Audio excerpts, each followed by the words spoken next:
নমস্কাৰ আপোনালোক সকলোকে পুনৰবাৰ টিকে মাইণ্ডৰ অন্য এটা ৰাতিপুৱাৰ ধামাকাদাৰ খবৰলৈ স্বাগতম জনাইছোঁ। অন্য দিনাৰ দৰে আজিও আপোনালোকৰ বাবে দিনটোৰ কেইবাটাও গুৰুত্বপূৰ্ণ খবৰ লৈ আহিছোঁ। ভিডিঅ'ৰ প্ৰথমৰ পৰা শেষলৈকে চাই থাকিব। যোৱাকালি ভিডিঅ' আপলোড কৰিব নোৱাৰিলোঁ কিছু ব্যক্তিগত কাৰণত, তো আজি আপোনালোকৰ কাৰণে বিৰাটেই ধামাকাদাৰ খবৰ লৈ আহিছোঁ। লাইক এটা কৰি দিব আৰু ভিডিঅ'টো অকণমান শ্বেয়াৰ কৰি দিব। আগবাঢ়িছোঁ প্ৰথমটো খবৰ ফালে। প্ৰথম খবৰটো ওলাই পৰিছে আমাৰ অসমৰ জনজাতীয় ছোৱালীসকলৰ ওপৰত। আমাৰ অসমত 6 জনগোষ্ঠীক জনজাতিকৰণ কৰাক লৈ বিৰাটেই বিবাদ চলি আছে। বৰ্তমান সময়ত 6 জনগোষ্ঠীয়ে জনজাতিকৰণ কৰিবৰ কাৰণে দাবী উত্থাপন কৰিছে। কিন্তু সেই সময়তেই যিসকলে অলৰেডি জনজাতিকৰণৰ মৰ্যাদা পাই থৈছে তেওঁলোকক লৈ এটা বৃহৎ খবৰ ওলাই পৰিছে। খবৰ ওলাই পৰিছে জনজাতীয় ছোৱালী আন সম্প্ৰদায়ৰ সৈতে বিয়াত বহাৰ দিনাই জনজাতীয় মৰ্যাদা কৰ্তন হ'ব লাগিব। দেউৰী পিপলছ জাষ্টিছ ফৰ্মৰ এই দাবী। দেউৰী পিপলছ জাষ্টিছ ফৰ্মৰ তৰফৰ পৰা কৈছে যে কোনোবা জনজাতীয় ছোৱালীয়ে যদি আন সম্প্ৰদায়ৰ ল'ৰালৈ বিয়া হয়, বিয়া হোৱাৰ দিনাখনেই সেই ছোৱালীজনীৰ জনজাতীয় মৰ্যাদা কৰ্তন হ'ব লাগিব। এয়া তেওঁলোকৰ ফালৰ পৰা এটা দাবী উত্থাপন কৰিছে। যিহেতু তেওঁলোকে অলৰেডি জনজাতীয় লাভ কৰিছে, জনজাতীয় মৰ্যাদা লাভ কৰিছে, তো এতিয়া বাকী 6 জনগোষ্ঠীয়ে লাগি আছে জনজাতিকৰণৰ মৰ্যাদা পাবৰ কাৰণে। তাতে ময়ো সোমাই আছোঁ আৰু মানে আমাৰ সম্প্ৰদায়তো সোমাই আছে। বাকী দেখা যাওক এই নিয়মটো কেনে পাইছে আপোনালোকে কমেণ্ট ছেকশ্যনত জনাই থৈ যাব। আগবাঢ়িছোঁ ইয়াৰ পাছৰটো খবৰৰ ফালে। আমাৰ ভাৰতৰ পলিটিক্সত এতিয়ালৈকে নোহোৱা নোপোজা এটা ঘটনা সংঘটিত হৈছে।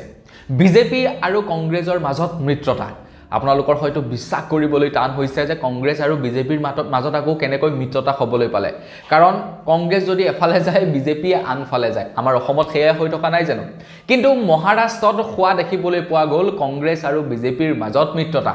কংগ্ৰেছ আৰু বিজেপিৰ মাজত যি মিত্ৰতা হৈছিলে সেই মিত্ৰতাৰ সম্পৰ্কে ওপৰ মহলাৰ মানুহে গম পোৱা নাছিলে। কিন্তু মহাৰাষ্ট্ৰৰ কিছু লোকে গোপনে কংগ্ৰেছ আৰু বিজেপিৰ মিত্ৰজোঁট কৰি তেওঁলোকে নিৰ্বাচন খেলিছিলে। আৰু যাৰ বাবে নেকি এতিয়া প্ৰায় 12জনকৈ কাউন্সিলৰক, কংগ্ৰেছৰ 12জনকৈ কাউন্সিলৰক তেওঁলোকৰ দলৰ পৰা মানে অব্যাহতি দিছে। 12জন কাউন্সিলৰ, কংগ্ৰেছৰ 12জন কাউন্সিলক চাওকচোন বাৰু তেওঁলোকে কেনেকুৱা এটা কাম কৰি দিছে যিটো নেকি এতিয়ালৈকে হোৱাই নাই আমাৰ ভাৰতবৰ্ষত। তেনেকুৱা এটা কাম তেওঁলোকে গোপনে কৰি পেলাইছিলে আৰু সেই 12জনক বাপেকে ছাটাই কৰি দিলে। আগবাঢ়িছোঁ ইয়াৰ পাছৰটো খবৰ ফালে। ইয়াৰ পাছৰ খবৰটো ওলাই পৰিছে প্ৰমোদ বড়োৰ ওপৰত। প্ৰমোদ বড়োৰ পিয়েৰ ঘৰত এতিয়া GST বিভাগৰ অভিযান চলিছে। তেখেতৰ বিৰুদ্ধে অভিযোগ উত্থাপিত হৈছে যে তেখেতে কৰ ফাঁকি দিছে। খবৰ লোৱা অনুসৰি প্ৰমোদ বড়োৰ ব্যক্তিগত সহায়ক মিহিৰ শংকৰ ব্ৰহ্মৰ ঘৰত GST বিভাগৰ অভিযান। ঠিকাদাৰ পত্নী দিলনী বসুমতাৰীয়ে কৰ ফাঁকি দিয়াৰ অভিযোগ। প্ৰমোদ বড়ো চিফ থকাৰ সময়ত ৰাজনৈতিক ক্ষমতাৰে কৰ ফাঁকি দিছিল দিলনী বসুমতাৰীয়ে। মানে প্ৰমোদ বড়োৰ যিজন নেকি পাৰ্চনেল এছিষ্টেণ্ট বা PA বা ব্যক্তিগত যিজন সহায়ক, তো সেই সহায়কজনৰ পত্নীয়ে বোলে আপোনাৰ ঠিকা কাম কৰে। আৰু তেখেতে প্ৰমোদ বড়ো BTCৰ চিফ হৈ থকাৰ সময়ত মানে পলিটিকেল পাৱাৰ লৈ, পলিটিকেল ছাপৰ্ট লৈ তেখেতে কি কৰিছিলে, GST ফাঁকি দিছিলে। এতিয়াতো আৰু আপোনাৰ BTCত প্ৰমোদ বড়ো নাই, এতিয়া আহি গ'ল হাগ্ৰামা মহিলাৰী। হাগ্ৰামা মহিলাৰী অহাৰ পাছতেই এতিয়া তেখেতৰ ঘৰত GSTৰ অভিযান চলোৱা দেখিবলৈ পোৱা গৈছে। কি কি তথ্য পাইছে, কি কি নাই পোৱা সেই সম্পৰ্কত এতিয়ালৈকে ৰাজহুৱা কৰা নাই। অনাগত সময়ত যদি খবৰ ওলাই মই আপোনালোকক নিশ্চয় জনাম। দেখিছে পলিটিকেল পাৱাৰ মানে এটা বেলেগ আনন্দ, কৈছোঁ নহয়, এটা বেলেগ মজা। মানে যাৰ পাছত পলিটিকেল ছাপৰ্ট থাকিব ন, তো তেখেতে ডেফিনেটলি মানে কিবা নহয় কিবা এটা কৰিবই, মানে ছাকচেছ। আগবাঢ়িছোঁ ইয়াৰ পাছৰটো খবৰ ফালে। ইয়াৰ পাছৰ খবৰটো ওলাই পৰিছে বাংলাদেশৰ ওপৰত। বাংলাদেশে আমাৰ ভাৰতক দেখিব নোৱাৰে। বাংলাদেশত এতিয়াও হিন্দুৰ ওপৰত নিৰ্যাতন চলি আছে।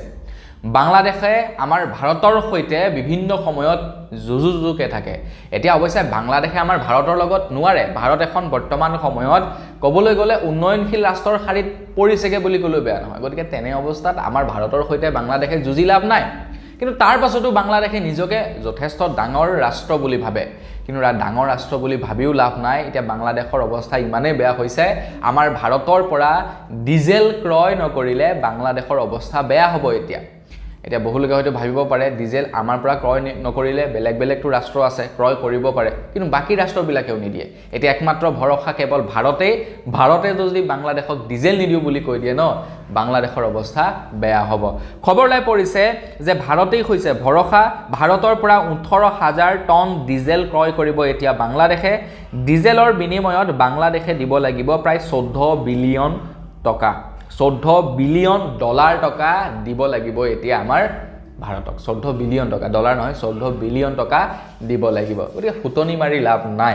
আমাৰ ভাৰত বহু গুণে এতিয়া আগবঢ়া এতিয়াও আপোনালোকে চাব পাৰে বাংলাদেশী নিউজবিলাক চাব মানে হিন্দুৰ ওপৰত বা আমাৰ ভাৰতীয়ৰ ওপৰত তেওঁলোকে কেনে ধৰণৰ মন্তব্য কৰে তাৰ যিবিলাক নেকি দল সংগঠন আছে কিন্তু তেওঁলোকে কৈ কি লাভডাল হ'ব একমাত্ৰ মানে আমাৰ ভাৰতে সাপোৰ্ট নকৰি তেওঁলোকৰ সাপোৰ্ট নাই বাংলাদেশৰ কিমান যে বস্তু আমাৰ ভাৰতত বিক্ৰী হয় তাৰ কোনো ঠিক নাই গতিকে ভাৰতে যদি সেইবিলাক বন্ধ কৰি দিয়ে ন বাংলাদেশ মানে শেষ আগবাইছো ইয়াৰ পাছৰো খবৰ ফালে এইখিনিতে বিৰাটে এটা সাংঘাতিক খবৰ ওলাই পৰিছে এই খবৰটো ওলাই পৰিছে আমেৰিকাৰ পৰা মোৰ হাঁহি উঠিছে খবৰটো দিয়াৰ আগত আপোনালোকক কিন্তু জনাই থৈ যাওঁ বুলি ভাবিলো এটা বাহিৰা খবৰ ওলাই পৰিছে আমেৰিকাত 1 গ্ৰাম বীৰ্য বিক্ৰী হৈছে 3,40,000 টকাত সৰি 3,50,000 টকাত 1 গ্ৰাম বীৰ্য বিক্ৰী হৈছে এটা নহদিবা আকৌ বীৰ্য মানে কি তো প্ৰায় সংখ্যক লোকে জানে খবৰ অনুসৰি শুক্ৰাণু বিক্ৰীৰ প্ৰেছাত নামিছে এতিয়া একাংশ আমেৰিকান তো 1 গ্ৰাম শুক্ৰাণু বিক্ৰী কৰে প্ৰায় 3,50,000 টকাত গতিকে মানে আল্টিমেট কৈছো নহয় এতিয়া মানে কিছুমান নতুন প্ৰযুক্তি ওলাইছে আজিকালি পুৰুষ নোহোৱাকৈ পুৰুষ আৰু মহিলাৰ সৈতে শাৰীৰিক সম্পৰ্ক নোহোৱাকৈ মহিলাই সন্তান জন্ম দিব পাৰে এতিয়া এনেকুৱা কিছুমান মহিলা থাকে যিবিলাকৰ সন্তানৰ প্ৰয়োজন কিন্তু তেওঁলোকৰ মানে পুৰুষজনৰ কিবা কাৰণে দুৰ্বলতাৰ কাৰণে ল'ৰা ছোৱালী জন্ম নহয় তেতিয়া কি হয় এনেকুৱা IVF পদ্ধতি আছে তো সেই পদ্ধতিৰ দ্বাৰা সন্তান জন্ম দিব পাৰে এতিয়া সেই কাৰণে সেইবিলাক ৰাষ্ট্ৰত কি হয় এতিয়া আপোনাৰ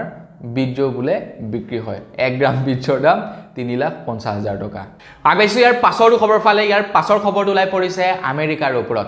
আমেৰিকাই নতুনকৈ এখন বিল প্ৰস্তুত কৰিছে আৰু সেই বিলখনৰ পাছত ভাৰত চীন আৰু ব্ৰাজিলৰ নিচিনা দেশৰ ওপৰত 500% টেৰিফ বৃদ্ধি কৰিব বোলে এতিয়া আমেৰিকাই নতুনকৈ এখন বিল প্ৰস্তুত কৰিছে যিখন বিলৰ অধীনত ভাৰত চীন আৰু ব্ৰাজিলৰ দৰে দেশৰ ওপৰত 500% টেক্স আৰোপ কৰিব বুলি জনাইছে মানে আমেৰিকাৰ কথা হ'ল কি যে তোমালোকে বেলেগ ৰাষ্ট্ৰৰ পৰা অইল ক্ৰয় কৰিব নোৱাৰিবা তোমালোকে আমাৰ ৰাষ্ট্ৰৰ পৰা তেল ক্ৰয় কৰিব লাগিব এতিয়া আমাৰ ভাৰতে ৰাছিয়াৰ পৰা তেল ক্ৰয় কৰি আছে গতিকে ৰাছিয়াৰ পৰা তেল ক্ৰয় কৰিলে নহব আমাৰ মানে ভাৰতেও আমেৰিকাৰ পৰা ক্ৰয় কৰিব লাগিব আৰু যাৰ হেঁচা দিবৰ কাৰণে মানে এতিয়া ভাৰতে সেইটো মানা নাই ন এতিয়াও ৰাছিয়াৰ পৰা ক্ৰয় কৰি আছে যাৰ কাৰণে নেকি নমনাৰ কাৰণে কি কৰিছে ভাৰতৰ ওপৰত 500% টেক্স লগাবই নতুন বিলখনৰ বাবে যি বস্তু আহিব মানে আমেৰিকাৰ পৰা ভাৰতলৈ প্ৰত্যেকটো বস্তুৰ ওপৰত 500% টেক্স লাগিব 500% মানে এটকা বস্তুটো কিমান হ'বগে আপোনালোকে নিজেই আইডিয়া কৰক আগবাইছো ইয়াৰ পাছৰটো খবৰ ফালে ইয়াৰ পাছৰ খবৰটো ওলাই পৰিছে গৌৰৱ গগৈ ডাঙৰীয়াৰ ওপৰত তো গৌৰৱ গগৈ ডাঙৰীয়াই 5 বছৰে কৰা কাৰ্যকালৰ ওপৰত এটা ৰিপৰ্টছ ওলাই পৰিছে তেখেতে কলিয়াবৰ সমষ্টিত বিগত 5 বছৰত কিমাননো কাম কৰিলে তাৰ কিছু খতিয়ান বা ৰিপৰ্টছ এতিয়া ওলাই পৰিছে আপোনালোকে শুনিলে আচৰিত হ'ব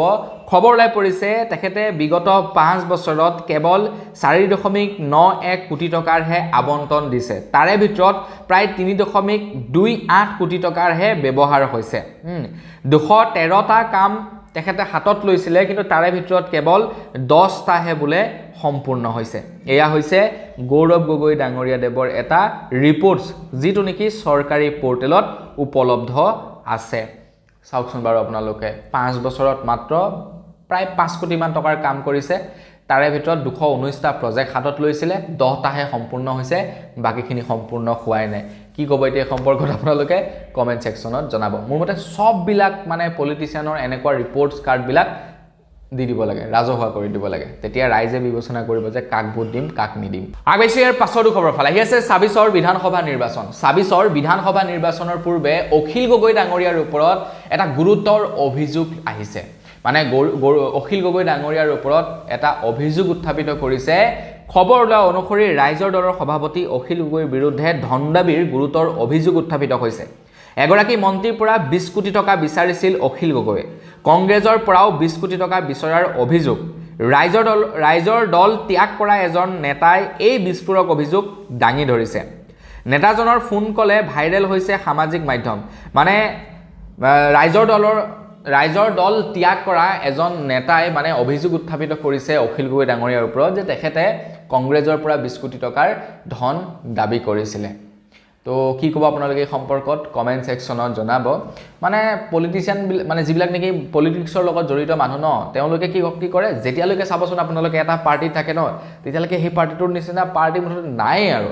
যেতিয়া সেই পাৰ্টিটো ত্যাগ কৰি বেলেগ এটা পাৰ্টিত গুচি যাব মুঠৰ ওপৰত যিটো পাৰ্টিত তেখেত আছিলে কেৱল বদনাম যেনেকৈ হিমন্ত বিশ্ব শৰ্মা দেৱৰ কথাই চাওকচোন যেতিয়ালৈকে কংগ্ৰেছত আছিলে কংগ্ৰেছৰ একদম প্ৰশংসা তৰুণ গগৈ ডাঙৰীয়াৰ নিচিনা মুখ্যমন্ত্ৰীয়ে নাই যাহাই নেকি এতিয়া বিজেপিত গুচি গ'ল মুঠতে কংগ্ৰেছৰ বদনাম মুঠতে তৰুণ গগৈ এজন মানে ভাল মুখ্যমন্ত্ৰী নাছিল ঠিক তেনেকুৱা আৰু পলিটিচিয়ানবিলাকৰ সেয়াই আগবাইছোঁ ইয়াৰ পাছৰ খবৰ ফালে কেন্দ্ৰীয় পথ পৰিবহণ মন্ত্ৰী নীতিন গাডকাৰী দেৱে আমাৰ ভাৰতবাসীৰ কাৰণে এটা ভাল খবৰ দাঙি ধৰিছে যোৱাকালি তেখেতে এটা ভাল খবৰ ঘোষণা কৰিছে পথ পৰিবহণ মন্ত্ৰী নীতিন গাডকাৰী দেৱে তেখেতে কৈছে যদিহে এতিয়াৰে পৰা আমাৰ ভাৰতত ৰোড এক্সিডেণ্ট হয় আৰু সেই ৰোড এক্সিডেণ্ট হোৱাৰ পাছত কোনো ব্যক্তিয়ে যদি এক্সিডেণ্ট হোৱা লোকজনক নি হস্পিটেলত ভৰ্তি কৰায় তেনেহ'লে তেখেতক 25,000 টকাৰে পুৰস্কৃত কৰিব আৰু যিজন লোক আহত হ'ব তেখেতক 1.5 লাখ টকা প্ৰদান কৰিব বুলি দিছে 1.5 লাখ টকা ডাইৰেক্ট নহয় তেওঁলোকক চিকিৎসা প্ৰদান কৰিব 1.5 লাখ টকাৰ চিকিৎসা সেৱা আগবঢ়াব বুলি জনাইছে নীতিন গাডকাৰী দেৱে এই কথা উল্লেখ কৰিছে পথ পৰিবহণ মন্ত্ৰী নীতিন গাডকাৰীয়ে এতিয়া কি হয় বহুতো এনেকুৱা থাকে আপোনাৰ এক্সিডেণ্ট হোৱাৰ পাছত মানুহবিলাকে মানে হস্পিটেলত নি তেখেতক চিকিৎসা কৰিবলৈ বেয়া পায় আৰু কিছুমান এনেকুৱা হস্পিটেলো থাকে এক্সিডেণ্ট কেছ অহাৰ লগে লগে না আমি এইবিলাক চাব নোৱাৰোঁ কেছটো আপুনি প্ৰথমতে থানালৈ যাওক এণ্ট্ৰি কৰক ঢেৰ তেওঁলোকৰ বাহানাবাজি চলে অচিনাকি মানুহক পৰিয়াল নহ'লে তেওঁলোকে চিকিৎসা নকৰে কিন্তু এতিয়াৰ পৰা সেইটো নহ'ব মুঠতে 1.5 লাখ টকালৈকে চিকিৎসা ফ্ৰী কৰি পাব যি হস্পিটেলে নহওক চিকিৎসা কৰিবই লাগিব আৰু যিজনে নেকি তেখেতক হস্পিটেলত ভৰ্তি কৰাব বা ধৰি লওক খবৰ খাতি দিব তো তেখেতক 25,000 টকাৰে পুৰস্কৃত কৰিব আগবাইছোঁ ইয়াৰ পাছৰটো খবৰ ফালে বিজেপি পাৰ্টিৰ সৈতে নিৰ্বাচন আয়োগ মিলিত হৈ আছে এই অভিযোগ উত্থাপিত কৰিছে বিৰোধী পাৰ্টিৰ তৰফৰ পৰা বিৰোধী পাৰ্টিয়ে নন ষ্টপ কৈ আহিছে যে বিজেপি পাৰ্টিয়ে ভোট চুৰি কৰিছে ভোট চুৰিৰ জৰিয়তে তেওঁলোকে আকৌ এবাৰ চৰকাৰ গঠন কৰিব বিচাৰিছে বুলি বিৰোধী পাৰ্টিয়ে নন ষ্টপ অভিযোগ উত্থাপিত কৰি আহিছে আৰু সেই সময়ত বিৰোধী পাৰ্টিয়ে ইলেকশ্যন কমিশ্যন ডিপাৰ্টমেণ্টৰ ওচৰত বিভিন্ন ধৰণৰ অভিযোগ দিছে কিন্তু তাৰ পাছতো ইলেকশ্যন কমিশ্যন ডিপাৰ্টমেণ্টৰ পৰা সুফল লাভ কৰা নাই যাৰ কাৰণে নেকি এতিয়া বিৰোধী পাৰ্টিয়ে সিদ্ধান্ত লৈছে ভোট চুৰিৰ বিৰুদ্ধে দিছপুৰ থানাত FIR দাখিল কৰিব আজি বিৰোধী পাৰ্টিয়ে আৰু বিজেপি পাৰ্টিৰ সৈতে তেওঁলোকে সন্দেহ কৰিছে যে ইলেকশ্যন কমিশ্যন ডিপাৰ্টমেণ্ট মিলিত হৈ আছে যাৰ কাৰণে নেকি বাৰে আপোনাৰ কমপ্লেইন কৰাৰ পাছতো ইলেকশ্যন কমিশ্যন ডিপাৰ্টমেণ্টে কোনো ধৰণৰ মানে ভাল ব্যৱস্থা